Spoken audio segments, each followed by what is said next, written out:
Posibleng nauugnay sa mas malaking grupo ng mga espiya ang nadakip na umano'y Chinese spy sa tabi ng tanggapan ng Commission on Elections sa Intramuros, Maynila kahapon.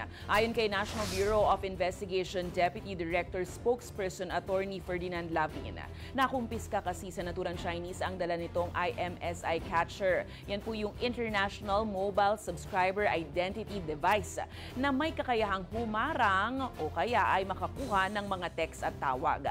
Bagay na nakababahala raw para sa intelligence community ng bansa. Lalo't nakumpirma rin ng ahensyang posibilidad na sinadyang gawing hindi magkakakilala ang mga magkakasabwat na iba pang espiya. Napag-alaman ding nakadaan na ang sasakyan ng naturang Chinese spy sa Villamor Air Base, Pasay City. Gayon din sa US Embassy, Korte Suprema at Bureau of Internal Revenue.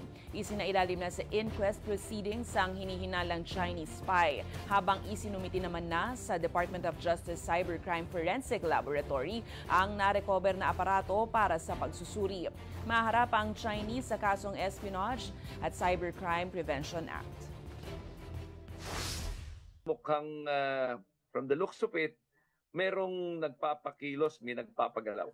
Structure kung gaano katindig, ano yung mga nakuhang datos, paano maaaring mamanipula itong mga datos. And we cannot speculate, but that's a possibility. And the last few days, there was a very serious apprehension by our intelligence community that parang nakikita nilang may foreign interference.